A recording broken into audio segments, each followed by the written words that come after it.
بسا اوقات بعض کام کرنے بڑے مشکل ہوتے ہیں، لیکن جب اللہ اور اس کے رسول کا حکم آ جائے تو پھر کرنا بڑا آسان ہو جاتا ہے۔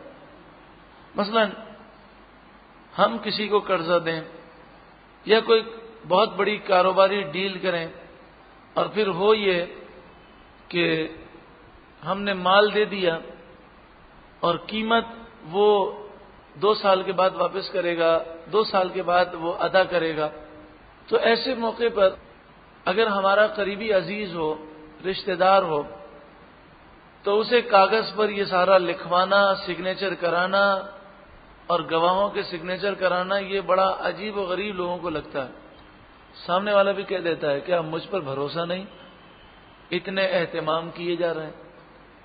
لیکن پھر بعد میں یہ ہوتا ہے کہ مصروفیات کی وجہ سے، ٹینشن کی وجہ سے ہم بھول جاتے ہیں یا وہ بھول جاتا ہے، اور وہ کہتا ہے نہیں جناب سودا تو اتنے میں ہوا تھا، میں تو اتنی رقم دوں گا، 2 سال کی بات نہیں ہوئی تھی، 2.5 سال کی بات ہوئی تھی۔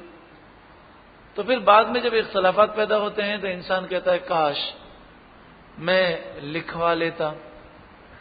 لیکن اس وقت جب اعتماد کی فضا قائم ہو تو اپنے دوست سے، اپنے رشتہ دار سے لکھوانا، سگنیچر کرانا بڑا مشکل ہوتا ہے۔ لیکن جب اللہ نے حکم دے دیا تو اگر ہم اس حکم کو جانتے ہوں اور ہم یہ کہیں کہ رسول اللہ کی احادیث سے یہ ثابت ہے بات کہ جو یہ معاہدات لکھے گا اللہ اس کے بزنس میں برکت عطا فرمائے گا، اور جس کا دینا ہے دینا بھی آسان ہوگا اور جس کا لینا ہے لینا بھی آسان ہوگا، تو پھر کیوں نہ برکت کے لیے ہم لکھ لیں۔ تو جب یہ باتیں اس کے سامنے رکھی جائیں گی تو اسے کوئی اعتراض نہیں ہوگا اور وہ لکھوانے کے لیے، سگنیچر کرنے کے لیے تیار ہو جائے گا۔ اس طرح کبھی لڑائی جھگڑے کی نوبت انشاءاللہ عز و جل نہیں آئے گی۔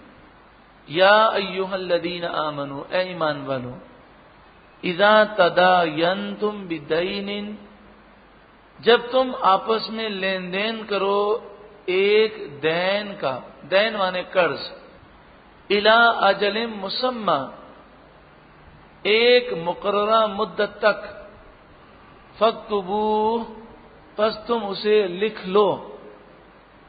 رسول اللہ صلی اللہ علیہ وآلہ وسلم کی حدیث ہے، آپ صلی اللہ علیہ وآلہ وسلم نے ارشاد فرمایا جو شخص تحریر نہیں کرتا اور اس کا حق ضائع ہو جائے تو اسے کوئی اجر نہ ملے گا۔ اگر اس نے اپنا حق غصب کرنے والے کے لیے بد دعا کی تو اللہ تعالیٰ اس کی بد دعا بھی قبول نہ فرمائے گا، کیونکہ اس نے اللہ کے حکم پر عمل نہ کیا۔ گو کہ لکھنا واجب نہیں، فرض نہیں، مستحب ہے، مگر لکھنے میں بڑی برکتیں ہیں۔ اسی طرح کوئی بھی رقم ہمیں کوئی امانت دے تو ایسے ہی اپنی رقم میں نہ رکھیں، بلکہ اسے لکھ کر الگ طور پر محفوظ رکھیں۔ اسی طرح ہم نے جن سے قرضہ لیا یا جن سے ہم قرضہ مانگتے ہیں اسے ضرور لکھیں۔ زندگی موت کا کوئی بھروسہ نہیں، اگر ہمارا انتقال ہو جائے اور ہم نے لکھا نہیں تو ہمارے عزیز و اقارب، ہمارے ورثاء وہ قرضہ کیسے ادا کریں گے؟ وہ تو کہیں گے پتہ نہیں تم دعویٰ کر رہے ہو، ہمیں کیا پتہ چلے۔ تو اس لیے اگر روزانہ ہم رات کو یہ معمول بنا لیں کہ ایک کاپی کے اندر صرف موٹا موٹا حساب لکھ لیں کہ فلاں کو مجھے اتنے دینے ہیں، فلاں سے مجھے اتنے لینے ہیں، اس شخص کا نام ہو، فون نمبر ہو، پھر جب دے دیں تو اسے ہم کاٹ دیں، اس سے لے لیں تو اسے کاٹ دیں۔ ایک نوجوان نے خوشگوار زندگی پروگرام کے بعد یہ انہوں نے ارشاد فرمایا کہ جب سے میں نے یہ سنا کہ قرض کا معاملہ بڑا نازک ہے، کہ رسول اللہ اس کی نماز جنازہ نہیں پڑھاتے تھے جس پر 3 درہم قرض ہو۔ آپ فرماتے ہیں کہ کیا اس پر 3 درہم یا اس سے زائد قرضہ ہے؟ لوگ کہتے ہیں ہاں ہے، تو آپ فرماتے ہیں میں اس کی نماز جنازہ نہیں پڑھاؤں گا جب تک یہ کنفرم نہ ہو جاتا کہ کیا اس کی اتنی جائیداد ہے کہ اس سے قرضہ ادا ہو سکے۔ اگر اتنی جائیداد نہ ہوتی تو آپ فرماتے کوئی ہے جو ذمہ داری لے کہ وہ قرضہ ادا کرے گا۔ اگر کوئی ذمہ داری نہ لیتا تو آپ صلی اللہ علیہ وآلہ وسلم فرماتے جس پر 3 درہم قرضہ ہو میں اس پر نماز جنازہ نہیں پڑھوں گا۔ ہاں تم پڑھو، تو یہ قرض کی اہمیت بتانے کے لیے تھا. تو وہ کہتے ہیں جب سے میں نے یہ سنا تو میں نے کاپی کے اندر لکھنا شروع کر دی اور اپنے گھر والوں کو بتا دیا یہ میری کاپی پڑی ہوئی ہے، اگر میرا انتقال ہو جائے تو اس کاپی میں ضرور دیکھ لینا، اور جس کا مجھ پر قرضہ ہے وہ قرضہ ضرور ادا کرنا. کتنی مبارک سوچ ہے، کتنی مبارک فکریں ہیں. اللہ رب العالمین ہمیں بھی یہ سوچیں عطا فرمائے. وَلْيَكْتُبْ، اور چاہیے کہ لکھے، بَيْنَكُمْ تمہارے درمیان، کاتبن ایک لکھنے والا، بالعدل انصاف کے ساتھ. یہ لکھنے والا جو ہے یہ تیسرا آدمی ہو تو اچھا ہے. ایک قرضہ دینے والا ہے، ایک قرضہ لینے والا ہے، ایک تیسرا آدمی بلایا جائے جو لکھے. وَلَا يَأْبَ كَاتِبٌ أَن يَكْتُبَ كَمَا عَلَّمَهُ اللَّهُ فَلْيَكْتُبْ. کاتب لکھنے سے انکار نہ کرے جیسا کہ اللہ نے اسے سکھایا. فَلْيَكْتُبْ، تو چاہیے کہ وہ لکھے. آپ لکھنے کی اہمیت کا اندازہ کیجئے کہ نماز فرض ہے لیکن اس میں اتنی تفصیل نہیں بتائی گئی، احادیث طیبہ میں تفصیل بتائی. اور یہ معاملات کتنے اہم ہیں کہ قرآن نے تفصیل سے اس بات کو ذکر کیا. اب سوال یہ ہے کہ لکھوائے کون؟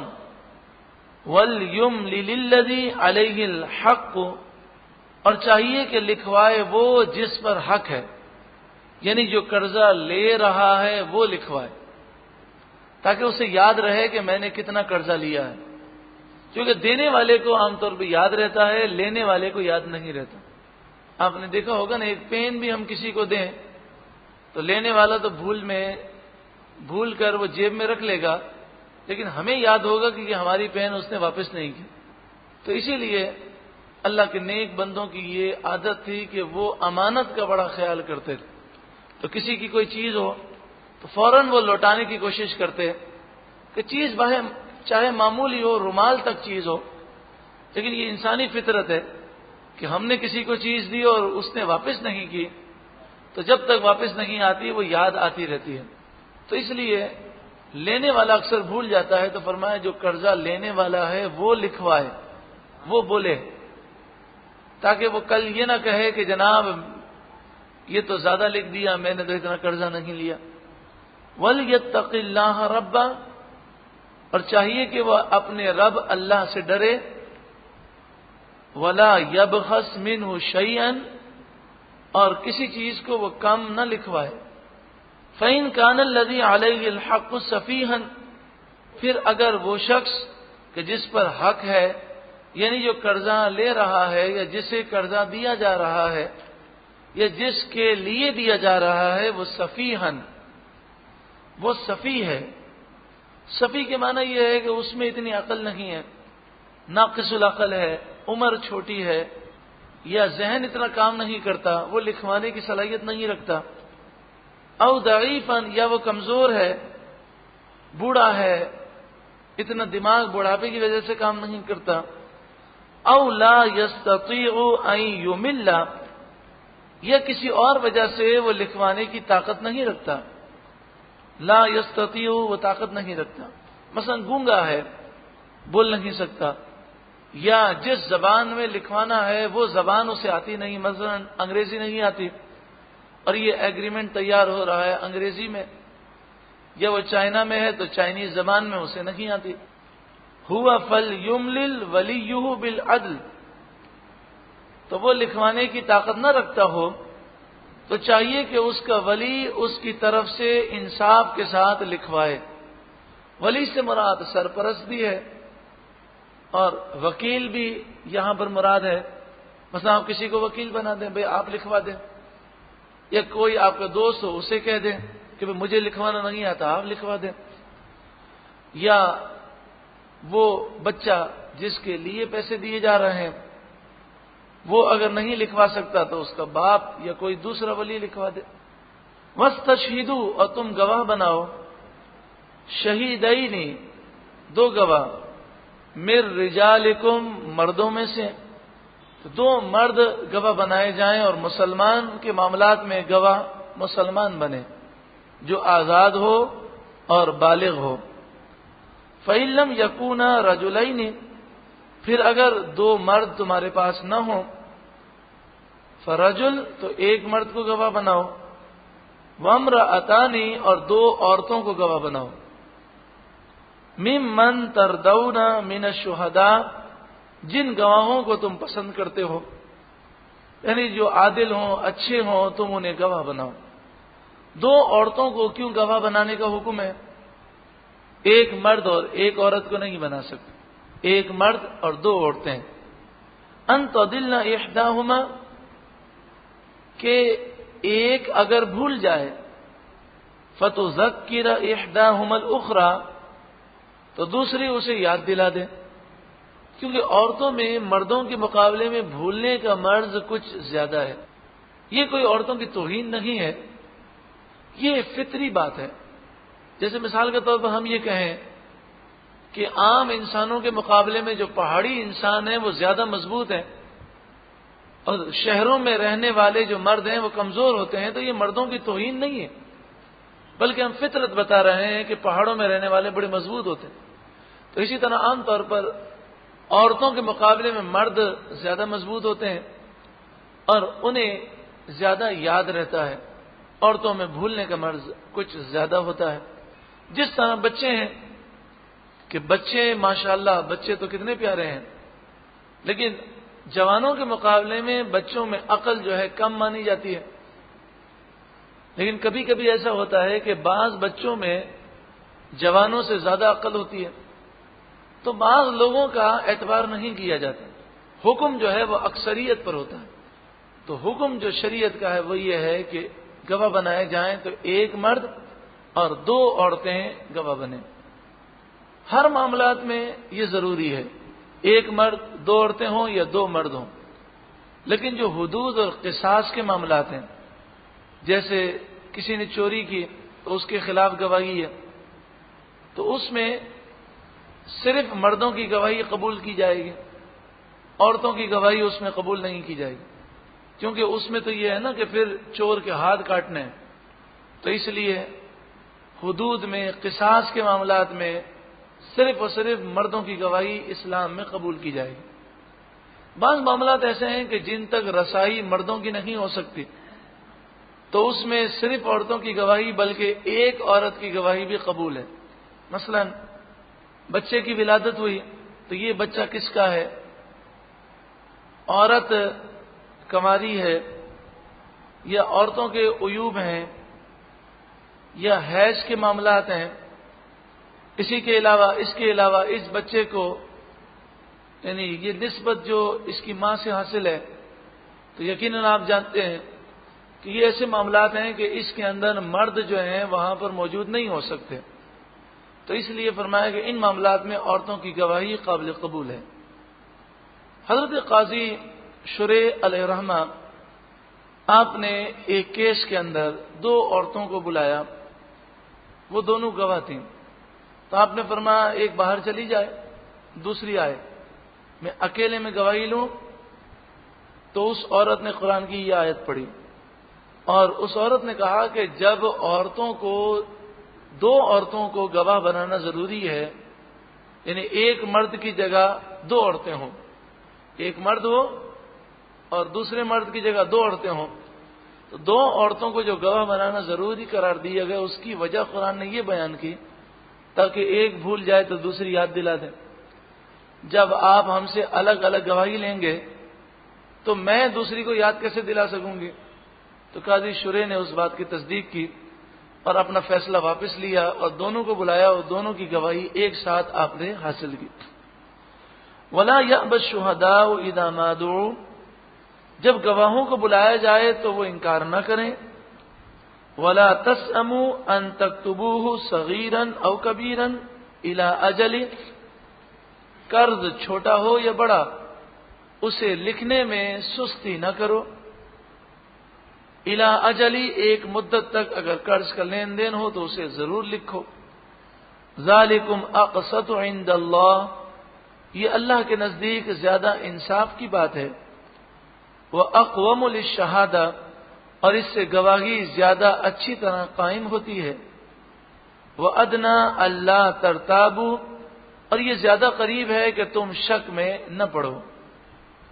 الا ان تکون تجارتا حاضرتا، ہاں جو تجارت تمہاری حاضرہ ہے، یعنی جو نقد سودے ہوتے ہیں، لین دین ہوتا ہے، تدیرونہا جو تمہارے درمیان گھومتی رہتی ہے تجارت، فلیس علیکم جناح الا تکتبوہا، تو کوئی حرج نہیں کہ تم اسے نہ لکھو. لیکن اگر بڑا سودا ہو، وَأَشْهِدُوا إِذَا تَبَايَعْتُمْ، اور گواہ بنا لو جب تم خرید و فروخت کرو. ایسے کوئی بڑے بڑے سودے ہوں تو اس میں گواہ بنانا یہ مستحب ہے. باقی چھوٹے موٹے جو سودے ہوتے ہیں کہ ہم نے 10 روپے دیے اور 10 روپے کی کوئی چیز لے لی، تو اس میں گواہ بنانا کوئی ضروری نہیں. وَلَا يُضَارَّ كَاتِبٌ وَلَا شَهِيدٌ، نہ تو کاتب کو، لکھنے والے کو تکلیف دی جائے اور نہ ہی گواہ کو تکلیف دی جائے. یعنی کو جب لکھوایا جائے تو زبردستی نہ کیا جائے، اگر اس کے پاس ٹائم ہو تو اس سے لکھوایا جائے اور لکھوانے کی اجرت دی جائے. گواہ کو بھی زبردستی نہ کیا جائے، بلکہ جب ٹائم ہو اسے بلایا جائے اور اسے آنے جانے کا خرچہ دیا جائے، اس کی حفاظت کی جائے. وَإِن تَفْعَلُوا، اور اگر تم ایسا کرو کہ لکھنے والے کو یا گواہ کو تکلیف دو، فَإِنَّهُ فُسُوقٌ بِكُمْ، تو یہ تمہارا گناہ ہے. وَاتَّقُوا اللَّهَ، اور اللہ سے ڈرو. وَيُعَلِّمُكُمُ اللَّهُ، اللہ تمہیں سکھاتا ہے. وَاللَّهُ بِكُلِّ شَيْءٍ عَلِيمٌ، اور اللہ ہر چیز کو جاننے والا ہے. وَإِن كُنتُمْ عَلَى سَفَرٍ، اس آیت کریمہ کو مکمل کر لیں تو ہمارا رکوع مکمل ہو جائے گا. اس میں ایک آسان سی بات بیان کی گئی کہ اگر لکھوانے کا تمہیں موقع نہ مل سکے تو تم کوئی چیز گروی رکھوا دو، تاکہ وہ چیز کی وجہ سے اسے یاد رہے گا کہ میری چیز اس کے پاس ہے. تو جب اسے اپنی چیز یاد آئے گی تو قرضہ بھی یاد آ جائے گا. وَإِن كُنتُمْ عَلَى سَفَرٍ، اور اگر تم سفر پر ہو، وَلَمْ تَجِدُوا كَاتِبًا، اور تم لکھنے والے کو نہ پاؤ، فَرِحَانٌ مَقْبُوضَةٌ، تو گروی رکھواؤ قبضے میں دی ہوئی. یعنی کوئی چیز اسے گروی دے دو اور کہو یہ تم لے لو، جب میں قرضہ واپس کروں تو تم مجھے چیز دے دینا.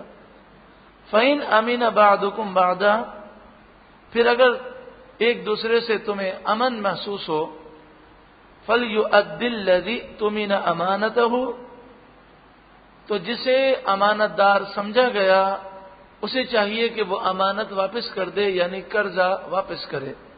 وَلْيَتَّقِ اللَّهَ رَبَّهُ، اور چاہیے کہ وہ اپنے رب اللہ سے ڈرے. وَلَا تَكْتُمُوا الشَّهَادَةَ، اور تم گواہی کو نہ چھپاؤ. وَمَن يَكْتُمْهَا، اور جو گواہی کو چھپائے گا، فَإِنَّهُ آثِمٌ قَلْبُهُ، تو اس کا دل گناہگار ہے. وَاللَّهُ بِمَا تَعْمَلُونَ عَلِيمٌ، اور اللہ تمہارے تمام کاموں کو خوب جاننے والا ہے. سورہ بقرہ کی آیت نمبر 251 میں ہم نے یہ سماعت کیا تھا کہ اللہ تبارک و تعالی بعض لوگوں کو بعض لوگوں کے ذریعے دفع فرماتا ہے، دور فرماتا ہے. اور اس میں ہم نے یہ سماعت کیا کہ جب کوئی نیک بندہ کہیں رہتا ہے تو اس کے اڑوس پڑوس میں 100 ایسے گھر ہیں کہ جن پر بلائیں نازل نہیں ہوتی. تو اس سے یہ معلوم ہوا کہ اللہ والوں کا قرب جو ہے یہ باعث برکت ہے. جیسے کہ ایک اور روایت میں ہے کہ جب قبرستان میں کسی نیک آدمی کو دفن کیا جاتا ہے تو اس کے قریب قریب کی جتنی قبریں ہوتی ہیں ان سے عذاب قبر اٹھا لیا جاتا ہے. تو جس طرح نیک آدمی کے قرب میں بیٹھنے سے فائدہ ہے، تو اسی طرح برے آدمی کے قرب میں بیٹھنے سے نقصان ہے کہ جب مصیبتوں کا نزول ہوتا ہے تو اس کی وجہ سے اس کے قرب میں بیٹھنے والے پر بھی نزول ہوتا ہے.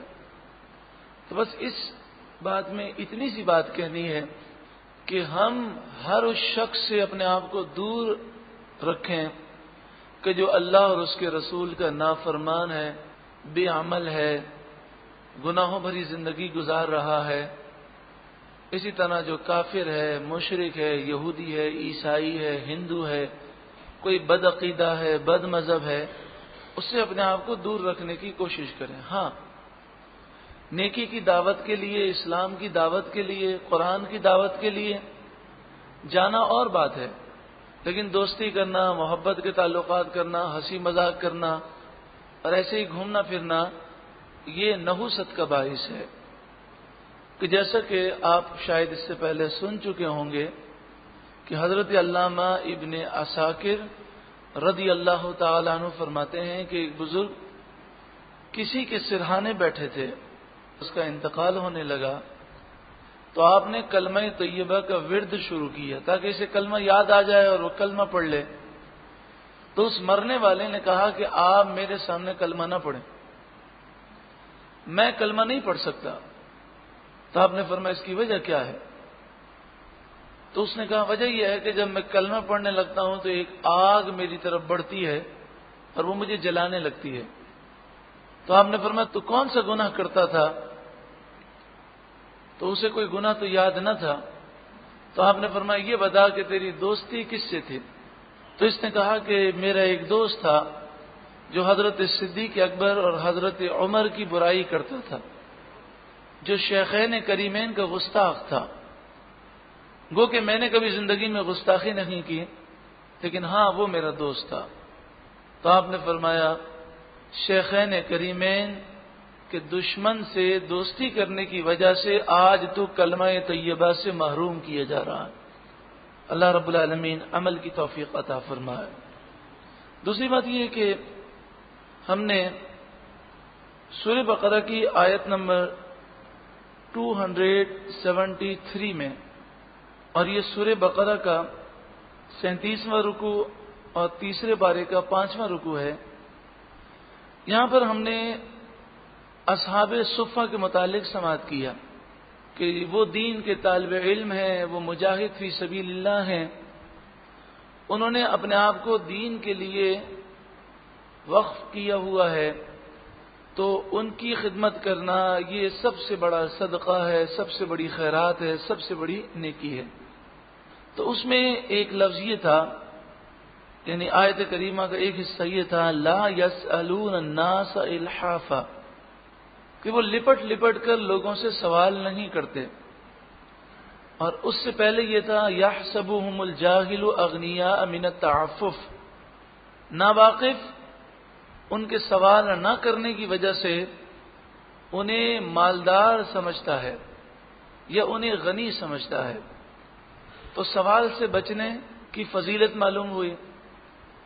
تو اس آیت کریمہ کے تحت مفسرین نے چند حدیثیں لکھی ہیں۔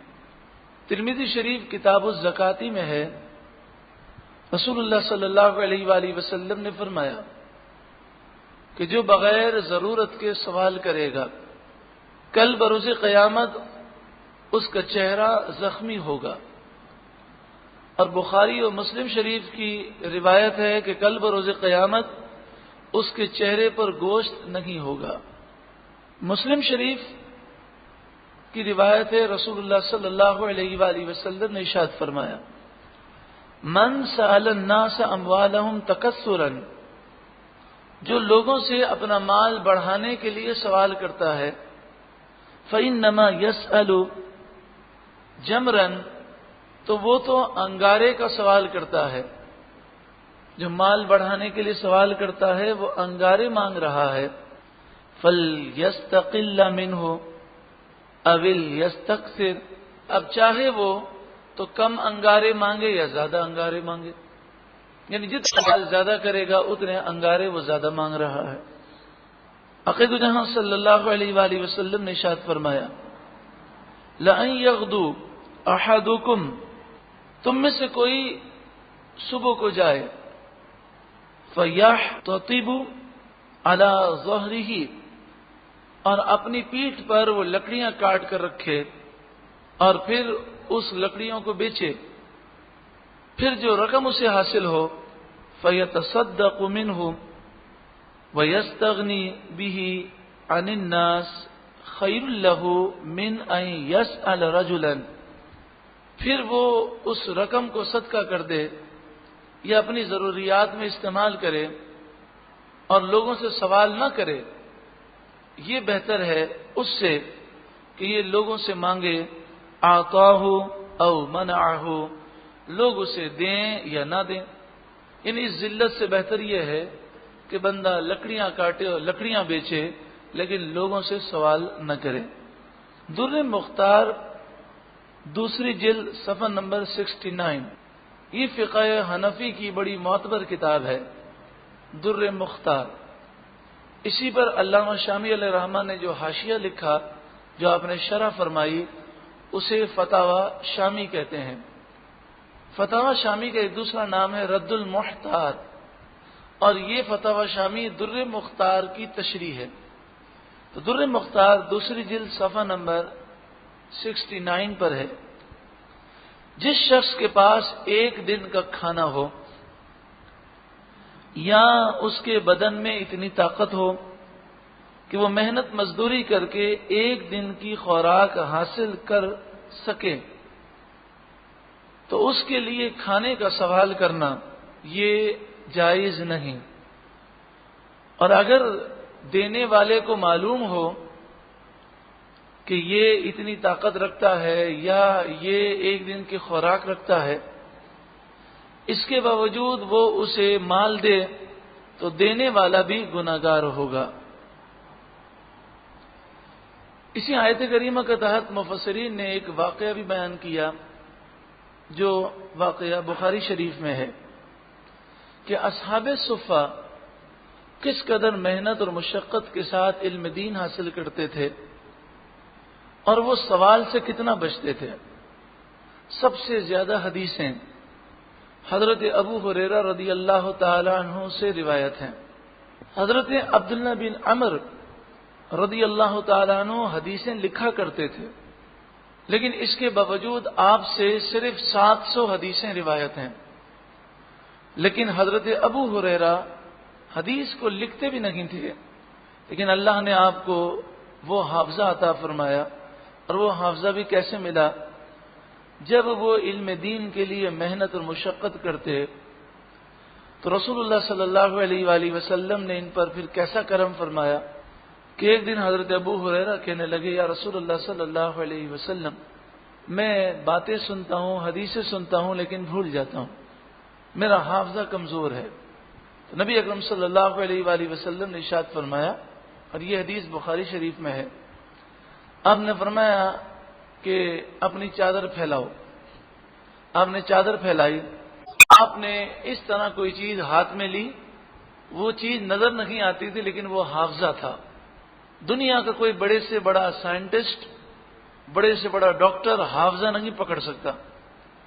تو رسول اللہ صلی اللہ علیہ وآلہ وسلم نے اپنے دست مبارک میں حافظہ لیا اور وہ حافظہ رکھا ان کی چادر میں، اور فرمایا ابو ہریرہ اسے سینے سے لگا لو۔ حضرت ابو ہریرہ کہتے ہیں جب میں نے سینے سے لگا لیا تو زندگی بھر مجھے کوئی حدیث لکھنے کی حاجت نہ ہوئی، ایک دفعہ میں فرمان سن لیتا تو مجھے لفظ تو لفظ یاد ہو جاتا۔ تو بڑے بڑے علماء، یعنی وہ محدثین جو صحابہ تھے، بڑے بڑے صحابہ کرام حضرت ابو ہریرہ کے حافظے پر بھروسہ کرتے ہیں۔ اور یہ بات تو حقیقت ہے کہ علم دین کے لیے جتنی کوشش کی جائے اتنا فیض زیادہ ملتا ہے۔ بخاری شریف کتاب الرقاق حدیث نمبر 6452، یہ روایت آپ سنیں گے تو اس سے آپ کو اندازہ یہ ہوگا کہ حضرت ابو ہریرہ نے اور دیگر اصحاب صفہ نے کتنی مشقتوں سے علم حاصل کیا۔ قال ابو ہریرہ، حضرت ابو ہریرہ فرماتے ہیں، اللہ لا الہ الا ہو، یعنی آپ نے اللہ کا ذکر کیا اور اپنی بات کو پختہ کیا، اللہ کے سوا کوئی معبود نہیں۔ ان کنت لاعتمد بکبدی علی الارض من الجوع، بے شک کبھی کبھی مجھے اتنی بھوک لگتی کہ بھوک کے مارے میں اپنا پیٹ زمین پر مسلا کرتا تھا اور میں تڑپا کرتا تھا۔ ایک روایت میں یہ ہے کہ لوگ مجھے سمجھتے کہ مرگی کا دورہ ہے۔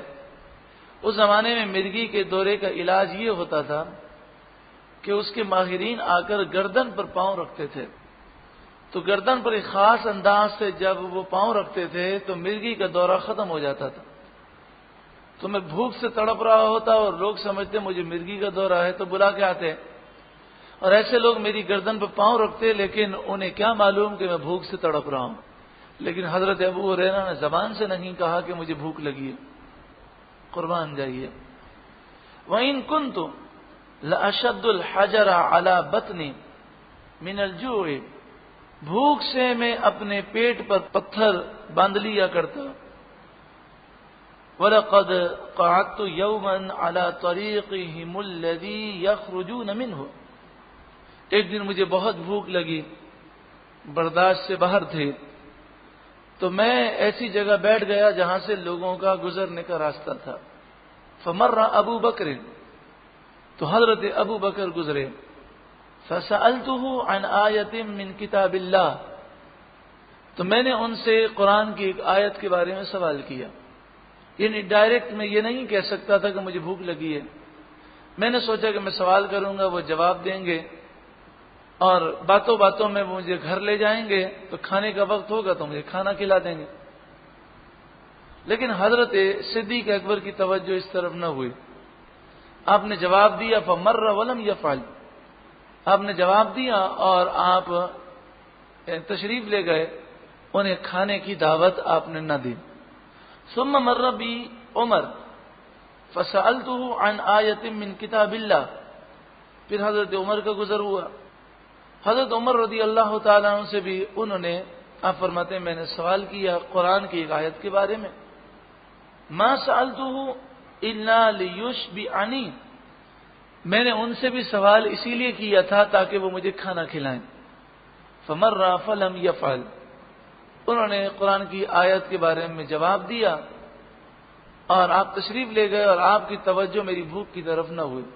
قرآن نے بیان کیا نا کہ ان کی صورتوں پر تم علامتیں دیکھو گے جن سے تم پہچان لو گے، لیکن حضرت صدیق اکبر اور حضرت عمر رضی اللہ تعالیٰ عنہ کسی فکر میں ہوں گے، کسی سوچ میں ہوں گے، اور توجہ دوسری طرف تھی، تو آپ نے ان کی بھوک کی طرف توجہ نہ فرمائی۔ اور وہ کیسے توجہ فرماتے ہیں؟ جب حضرت ابو ہریرہ کی مہمان نوازی رسول اللہ کرنے والے تھے تو ان کی توجہ اللہ تعالیٰ نے ہٹا دی۔ ثم مر بی ابو القاسم صلی اللہ علیہ وسلم، پھر رسول اللہ میرے پاس سے گزرے، اور حضور صلی اللہ علیہ وآلہ وسلم کا امتی پریشان ہو اور حضور توجہ نہ فرمائیں، یہ کیسے ہو سکتا ہے؟ فتبسم حین رآنی، حضور نے مجھے دیکھتے ہی مسکرانا شروع کر دیا۔ وعرف ما فی نفسی، اور جو میرے دل میں تھا رسول اللہ نے جان لیا۔ وما فی وجہی، اور جو میرے چہرے میں تھا اسے رسول اللہ نے پہچان لیا۔ ثم قال یا ابا ہر، ابو ہریرہ کا مطلب ہے بلی کے بچے کا باپ، ہریرہ بلی کے چھوٹے سے بچے کو کہتے ہیں، اور ابو مانے باپ۔ حضرت ابو ہریرہ بلیوں سے بڑی محبت کرتے تھے۔ ایک مرتبہ رسول اللہ کی بارگاہ میں آئے، بہت بڑی آستین والا جبہ پہنا ہوا تھا، تو اس آستین کے اندر بلی کا بچہ تھا۔ تو رسول اللہ کی بارگاہ میں جب حاضر ہوئے تو بلی کے بچے نے اس آستین سے منہ نکالا، اور رسول اللہ صلی اللہ علیہ وآلہ وسلم کی طرف اس نے منہ کر کے آواز نکالی، تو رسول اللہ صلی اللہ علیہ وآلہ وسلم نے فرمایا ابو ہریرہ، اے بلی کے بچے کے باپ۔ تو حضرت ابو ہریرہ کو یہ اتنا پسند آیا کہ آپ نے اپنا نام ہی ابو ہریرہ رکھ لیا۔ حضرت ابو ہریرہ کا اصل نام کیا ہے اس کے بارے میں اتنا اختلاف ہے کہ 30 نام فقہا نے اور محدثین نے لکھے، محدثین نے 30 نام لکھے، کہ پتہ نہیں ان 30 ناموں میں سے کوئی ایک نام تھا، اور زیادہ تر رجحان یہ ہے کہ حضرت ابو ہریرہ کا نام یا تو عبد الرحمن تھا یا عبداللہ تھا، اس کے علاوہ اور بھی نام ہیں، یعنی اتنا آپ نے اس نام کو مشہور کیا کہ لوگ اصل نام بھول گئے۔ اور ہر جو ہے وہ بلے کو کہتے ہیں، ہرا بلی کو کہتے ہیں۔ تو یہاں پر رسول اللہ نے فرمایا یا ابا ہر، اے بلے کے باپ۔ لیکن دیکھیں جب ہمارے ماں باپ ہمیں محبت سے کچھ کہتے ہیں تو ہمیں کتنا پیارا لگتا ہے۔ تو رسول اللہ اپنے امتی کو کتنے پیار سے فرما رہے ہیں یا اباہر.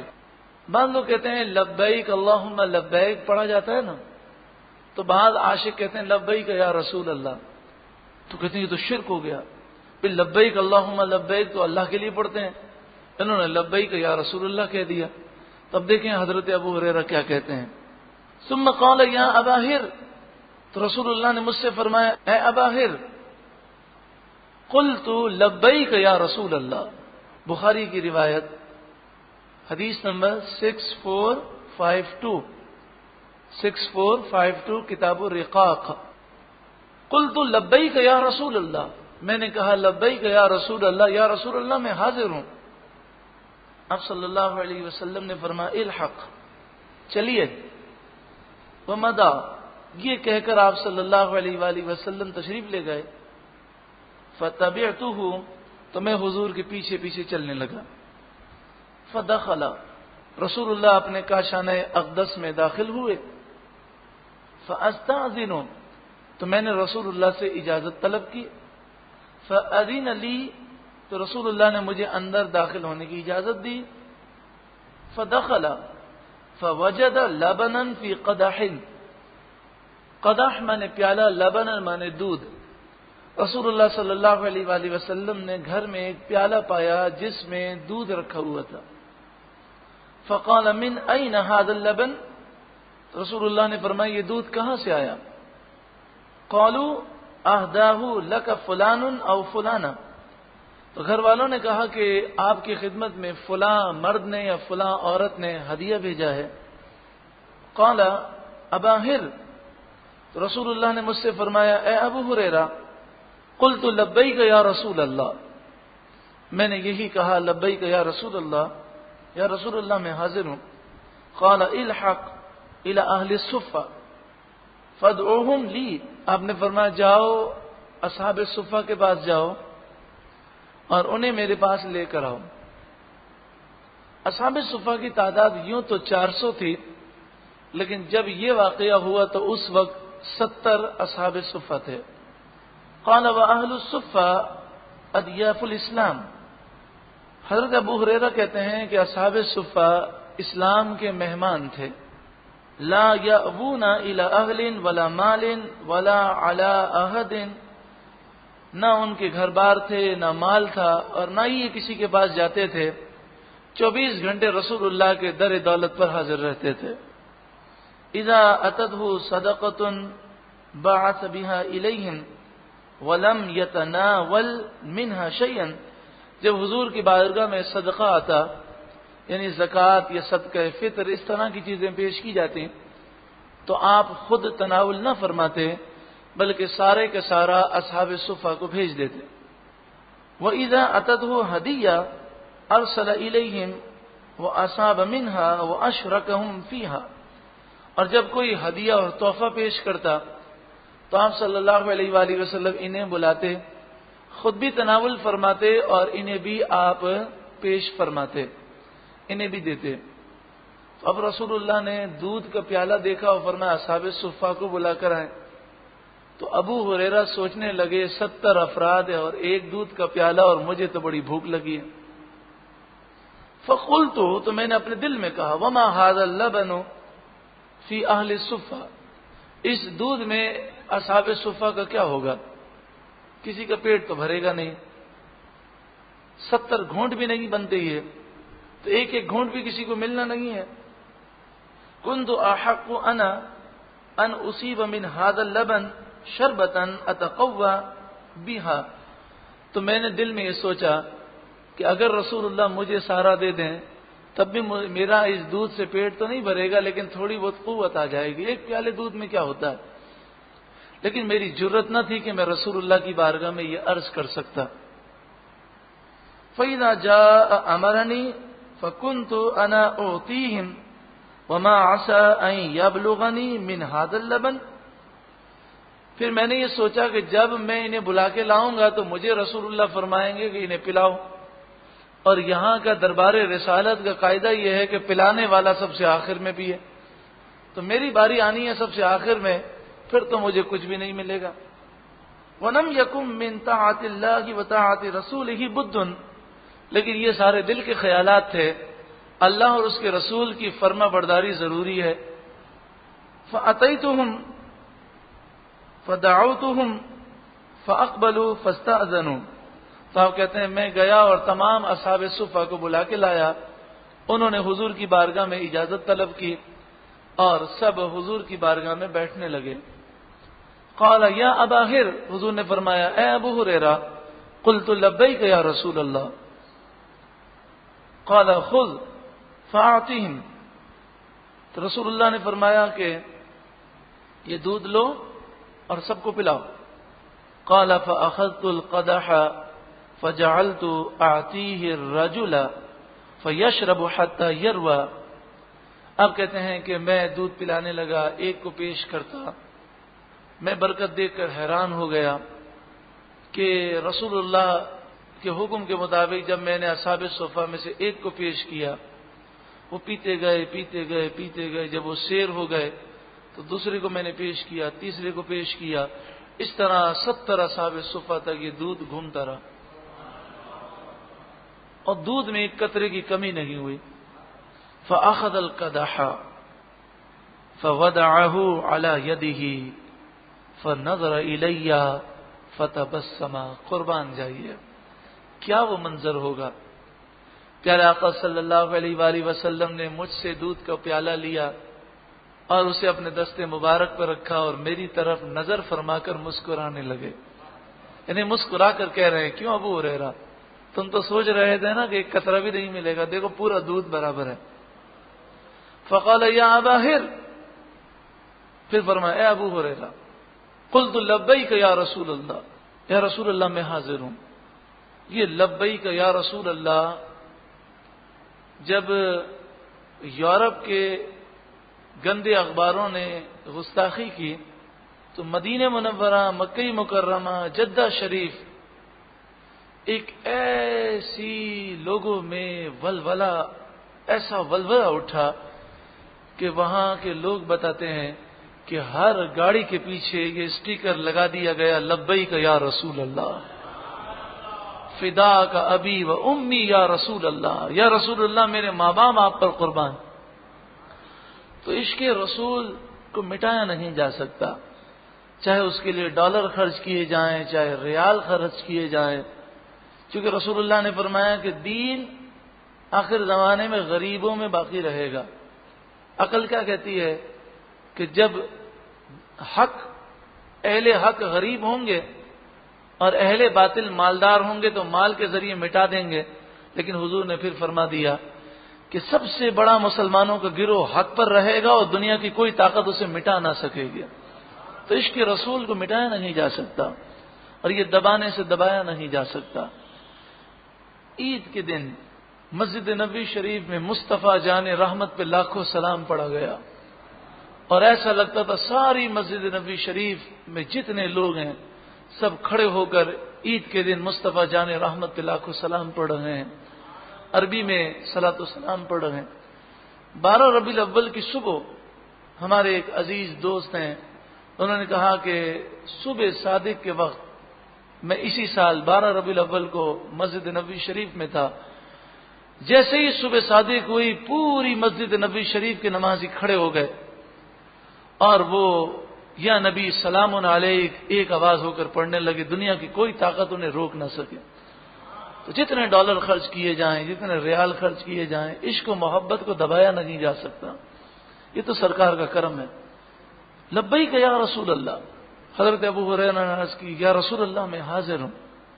آپ نے فرمایا بقیت انا وانت، اے ابو ہریرہ سب نے پی لیا، میں اور آپ باقی رہے ہیں۔ قلت لبیک یا رسول اللہ، صدقت یا رسول اللہ، میں نے کہا آپ نے سچ کہا یا رسول اللہ۔ قال اقعد، آپ نے فرمایا آپ بیٹھ جائیے۔ فاشرب، اور اے ابو ہریرہ پیو۔ فقعدت فشربت، میں بیٹھا اور پیا، میں نے پی لیا۔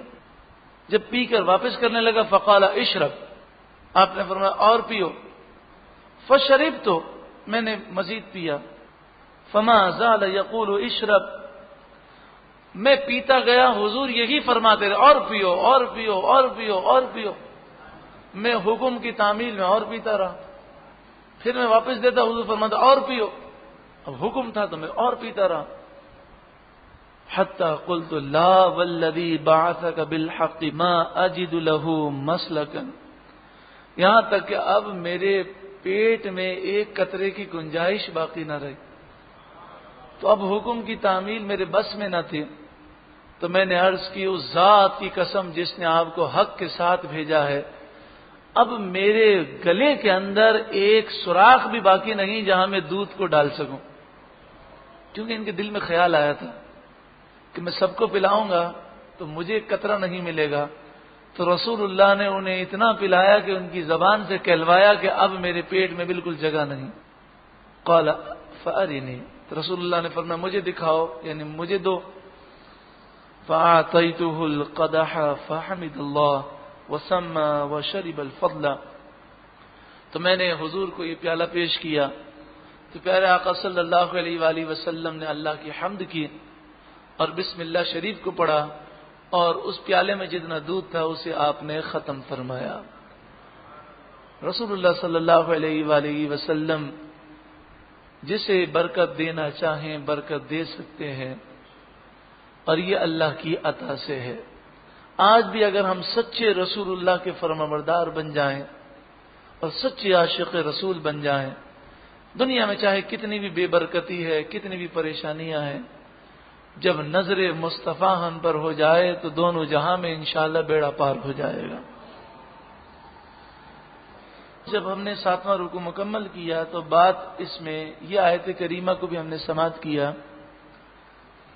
وَلَا يُضَارَّ كَاتِبٌ وَلَا شَهِيدٌ، اس کے بارے میں مفسرین فرماتے ہیں اس کے دو ترجمے ہیں۔ لا يضار کا ایک معنی ہوتا ہے تکلیف نہ دی جائے، اور ایک معنی ہوتا ہے تکلیف نہ دے۔ تو پہلے معنی کے مطابق کاتب اور گواہ کو، لکھنے والے کو اور گواہ کو تکلیف نہ دی جائے، تو اس کے معنی تو ہم نے بیان کر دیے کہ ان کی اجرت نہ دینا، زبردستی کرنا، انہیں سفر کا خرچہ نہ دینا، یہ سب منع ہے۔ اور دوسرے معنی لکھنے والا اور گواہ تکلیف نہ دے، یعنی بلا وجہ وہ گواہی سے اور لکھنے سے منع نہ کرے، اس کی یہ معنی ہے۔ آگے جو آیت کریمہ ہے جو اس رکوع کی آخری آیت ہے، وَإِن كُنتُمْ عَلَى سَفَرٍ وَلَمْ تَجِدُوا كَاتِبًا فَرِهَانٌ مَقْبُوضًا، اگر تم سفر میں ہو اور کوئی لکھنے والا نہ پاؤ تو کوئی چیز گروی رکھ دو۔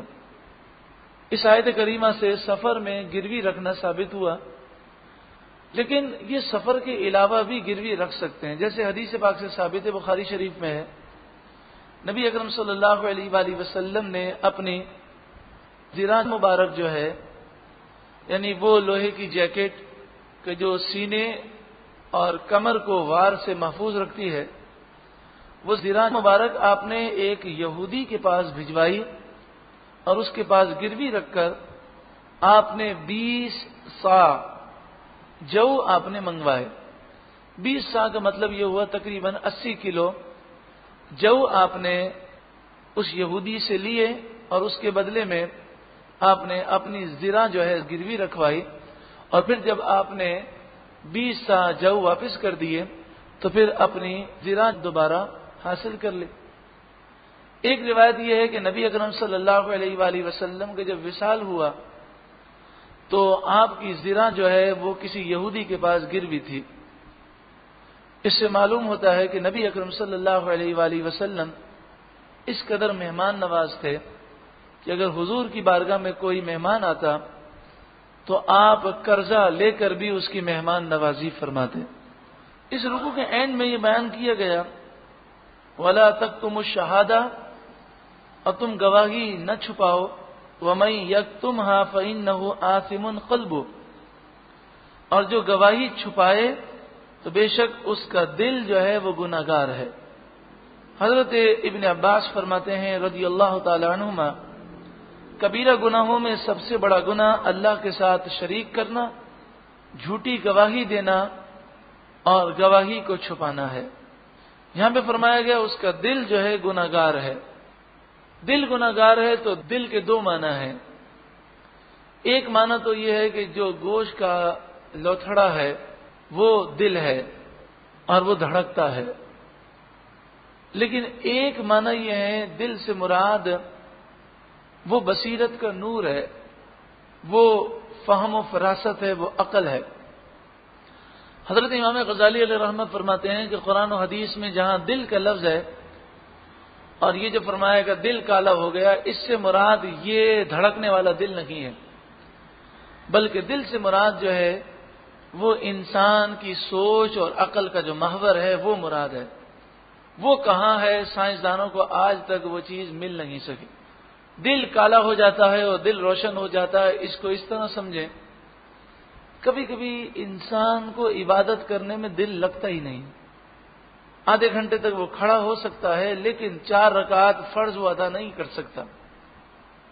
اس کا دل ہی نہیں چاہتا. وہ کہتا بھی ہے کہ میں کیا کروں. تو یہ دل کے کالے ہونے کی علامتیں ہیں. اور کبھی کبھی ایسا کرم ہوتا ہے کہ ساری رات وہ عبادت کرتا رہتا ہے لیکن دل عبادت کرنے کا مزید چاہتا ہے. تو گناہوں کی نحوستیں ہوتی ہیں.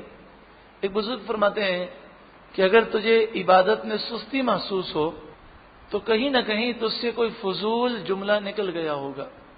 ایک جملہ فضول نکل جائے تو اس کی نحوست یہ آتی ہے کہ عبادت میں سستی ہوتی ہے. تو ہم تو نہ جانے کتنے فضول کلمات. اور جب فضول کلمات نکالنے سے یہ نحوست ہے تو جو زبان سے گناہ کی باتیں نکالے گا اس کا کیا حال ہوگا. اللہ ہم سب کے گناہوں کو معاف فرمائے.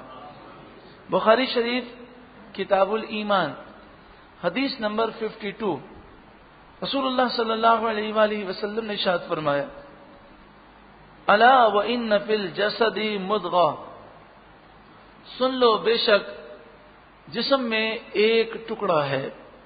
اذا صلحت صلح الجسد کلہ، جب وہ صحیح ہو تو پورا جسم صحیح ہو جاتا ہے. یعنی دل صاف اور روشن منور ہو تو پورا جسم شریعت کا پابند ہو جاتا ہے. وَإِذَا فَسَدَتْ فَسَدَ الْجَسَدُ كُلُّهُ، اور جب وہ بگڑ جائے تو پورا جسم بگڑ جاتا ہے. جب انسان کے دل میں حسد ہوتا ہے، حسد ہے، کینہ ہے، بغض ہے، عداوت ہے، حرص ہے، لالچ ہے، تو سب یہ برائیاں اس کی جسم پر ظاہر ہوتی ہیں.